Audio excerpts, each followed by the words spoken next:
दोस्तों आज हम बात करने वाले हैं फार्माकोलॉजी के उन क्वेश्चंस के बारे में जो अक्सर हमें एग्ज़ाम में देखने को मिलते हैं। चलिए शुरू करते हैं हम आज के अपने पहले सवाल से। तो आज का हमारा पहला सवाल है, who called father of medicine. तो पहला ऑप्शन है लुईस पास्चर, दूसरा ऑप्शन है लॉर्ड लिस्टर, तीसरा ऑप्शन है हिप्पोक्रेट्स और चौथा ऑप्शन है हमारा डार्विन। तो इस क्वेश्चन का सही आंसर होगा हिप्पोक्रेट्स, जो कि फादर ऑफ मेडिसिन है। अब थोड़ा सा हमें हिप्पोक्रेट्स के बारे में पता भी होना चाहिए कि जैसा कि इनको फादर ऑफ मेडिसिन क्यों कहा जाता है। चलिए आइए उसके बारे में भी जानते हैं हम कि तो इसका रीज़न ये होगा, Hippocrates is a Greek physician referred to as the father of medicine because he was the first healer to attempt to record medical experience for future reference. तो आपको मैं इन लोगों के इनके बारे में बता दूं, जो हिप्पोक्रेट्स थे वो ग्रीक फिजिशियन थे और इनको फादर ऑफ मेडिसिन इसलिए कहा जाता है क्योंकि ये दुनिया के सबसे पहले सर्जन थे, मतलब जिन्होंने सबसे पहली सर्जरी की थी, अटेम्प्ट किया था, वो सक्सेसफुल हुई थी। तो इसलिए हम इन्हें हिप्पोक्रेट्स को फादर ऑफ मेडिसिन भी कहते हैं। अब अपना अगला सवाल है, who is known as a Indian Hippocrates. तो अब वर्ल्ड का तो हमें पता चल गया कि वर्ल्ड का कौन है फादर ऑफ मेडिसिन। अब हमें बात करनी है इंडियन हिप्पोक्रेट्स, यानी कि इंडियन फादर ऑफ मेडिसिन। तो पहला ऑप्शन जैसा कि हमें दिया गया है अब्राहम जैकब, तो दूसरा ऑप्शन है हिप्पोक्रेट्स जो कि नहीं है जैसा हम सब जानते हैं, और कश्यपा तीसरा ऑप्शन है, और चौथा ऑप्शन है सुश्रुता। तो इस क्वेश्चन का सही आंसर होगा सुश्रुता, क्योंकि इंडियन हिप्पोक्रेट्स जो थे उनको सुश्रुता को ही कहा जाता है। अब इनके बारे में थोड़ा सा जान लेते हैं। Sushruta consider as a father of Indian medicine and also known as the father of Indian surgery. अगर हमसे कहीं पे ये पूछ दिया जाए सवाल कि who is the father of Indian surgery, तो उसका आंसर भी सुश्रुता ही होगा।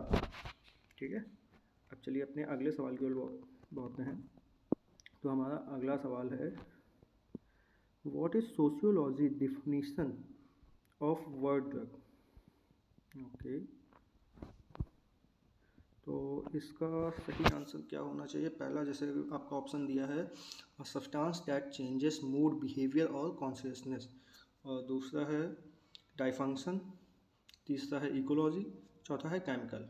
तो इस क्वेश्चन का सही आंसर होगा नंबर ए, यानी कि एक number, substance that changes mood, behaviour of a consciousness. तो इस क्वेश्चन का सही आंसर होगा ऑप्शन ए। इन क्वेश्चन को आप सभी लोगों को बहुत ध्यान से देखना है क्योंकि ये पिछले ही कुछ एग्जाम में पूछे गए हैं। तो आप लोग ध्यान से देखते रहिए इन सवालों को, और इनके सही आंसर्स को आप कहीं ना कहीं एक जगह नोट भी कर सकते हैं, जिससे हमें पता चलता रहे, या अक्सर हमें ये देखने को भी मिल जाते हैं, और ये क्वेश्चन रिपीट जरूर होंगे एग्ज़ाम में। तो आप लोगों को इन बातों का भी ध्यान रखना है। ठीक है, तो अपना अगला सवाल है, name given to a drug by a drug manufacturer. तो name given to a drug by a drug manufacturer, एक दवा को नाम कौन सा दिया जाता है ड्रग मैन्युफैक्चरर द्वारा। उसका ऑफिशियल नेम नहीं, वो भी नहीं होता। जेनरिक नेम नहीं, जेनरिक नेम भी नहीं होता। जेनरिक नेम काफ़ी टिपिकल होता है जो कि वो नहीं देते हैं वो। और तीसरा है केमिकल नेम। जैसे आपको ये तो चीज़ पता ही होगी, केमिकल नेम जो होता है वो हमारा IUPAC नेम होता है। ठीक, तो ये तो बिल्कुल नहीं हो सकता। तो चौथा नेम है हमारा, वो है ट्रेड नेम। तो इस क्वेश्चन का सही आंसर होगा ट्रेड नेम। ठीक है, चलिए अब अपने अगले सवाल की ओर चलते हैं। Question number 5, decrease in response with a particular amount of drug is called. तो पहला ऑप्शन है हमारा रेजिस्टेंस, दूसरा है एडिक्शन, तीसरा है टॉलरेंस और चौथा है डिपेंडेंस। तो इसका सही आंसर होगा टॉलरेंस। ठीक है, तो तीसरा नंबर हमारा सही आंसर होगा। चलिए अगला सवाल है हमारा, which effect may lead to toxic reaction when a drug is taken continuously और रिपीटेडली। तो ये सवाल हमारा मेरे ख्याल से लास्ट टाइम RRB में पूछा गया था 2013 में, और स्टाफ नर्स में भी काफ़ी बार पूछा जा चुका है। तो इस सवाल को काफ़ी ध्यान से आप लोगों को देखना है। तो पहला ऑप्शन है हमारा रिफ्रैक्टरीनेस, दूसरा है कम्युलेटिव इफेक्ट, तीसरा है टॉलरेंस और चौथा है हमारा टैकिफाइलेसिस। तो जब हम कोई भी ड्रग बार बार लेते हैं, रिपीटली लगातार हम उसको ले रहे हैं, 1 महीना हो गया, 2 महीना हो गया, बिना किसी फिजिशियन की एडवाइस के, हमें उस ड्रग की ज़रूरत भी नहीं है, फिर भी हम उसको ले रहे हैं, तो वो कॉज करेगी टैकीफाइलेसिस, यानी कि ऑप्शन नंबर 4। तो इसका सही आंसर होगा ऑप्शन नंबर 4।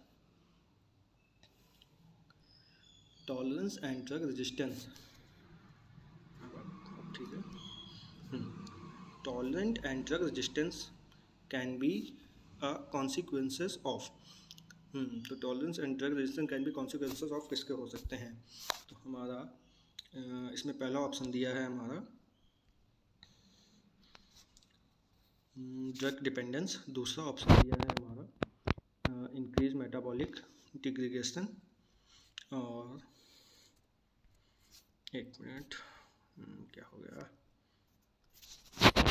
तो डिस्टर्ब मत करो बच्चों को, आ जा। हाँ, तो पहला ऑप्शन दिया है हमारा ड्रग डिपेंडेंस, और दूसरा ऑप्शन है इंक्रीज मेटाबॉलिक डिग्रेडेशन, और तीसरा ऑप्शन है हमारा activation of a drug after hepatic first pass, और चौथा ऑप्शन है डिप्रेस्ड रीनल ड्रग एक्सक्रीशन। तो बहुत से इसमें कंफ्यूज हो जाते हैं, जिसमें अक्सर हम चले जाते हैं कि डिप्रेस्ड रीनल ड्रग एक्सक्रीशन में, लेकिन नहीं, इसका सही आंसर होगा हमारा नंबर 2, जो कि होगा डिक्रीज मेटाबॉलिक डिग्रेडेशन, ठीक है। तो आपको ध्यान रखना है इस चीज़ का भी, अगर सिमिलर दिखने वाले सवालों से भी कुछ बचना है हमें, जो ऑप्शन काफ़ी हद तक मिलते हुए लगेंगे, हाँ इसका वो है, नहीं, लेकिन उसका नहीं है, आपको ध्यान से सवाल पढ़ना है, इसके बाद ही आपको आंसर टिक करना है। चलिए अगला सवाल हमारा, तो हाँ, ये सवाल अक्सर हमें देखने को मिलता है, ये 2-3 बार पूछा जा चुका है, एक बार स्टाफ नर्स में, एक बार आरआरबी में, और बिहार में भी एक मेडिकल एग्जाम हुआ था, उसमें भी ये हमें देखने को मिला था। तो इसका क्या होगा? Most drug have a molecular weight between, तो जो बहुत सारी ड्रग होती है उनका मॉलिकुलर जो वेट होता है, जो अधिकतर ड्रग्स का जो मॉलिकुलर वेट होता है वो कितना होता है, किसके बीच में होता है?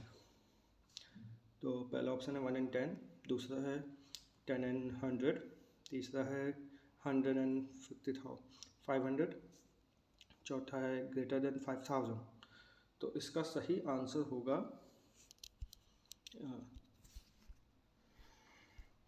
हेलो, तो इस क्वेश्चन का सही आंसर जो होगा वो होगा 100 and 500, ऑप्शन सी।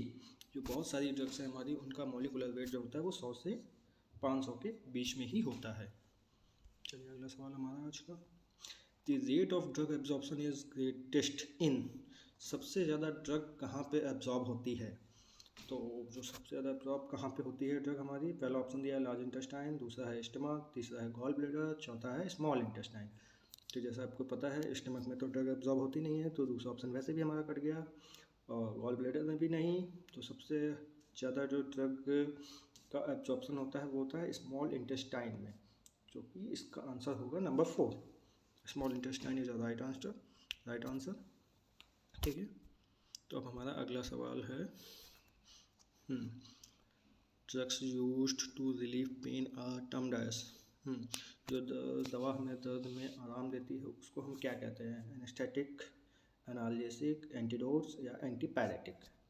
एंटीडोट्स तो सभी को पता होगा लगभग एंटीडोट्स क्या होती है, और एनेस्थेटिक क्या होती हैं, हाँ। तो ये चीज़ें ज़्यादा एक्सप्लेन करने की मेरे ख्याल से मुझे ज़रूरत नहीं है, तो इसका सीधा सीधा आंसर होगा एनाल्जेसिक। जो एनाल्जेसिक दर्द होती हैं वो हमें पेन में आराम देती हैं, ठीक है। तो इसी के साथ आज का हमारा वीडियो यहीं ख़त्म होता है, और हमारा आगे आपको ऐसे ही सवाल देखने को मिलेंगे। जो भी आपकी तैयारी है वो आप करते रहिए, आपको डेली अलग अलग नए नए सवालों को जवाब आपको मिलते रहेंगे। धन्यवाद।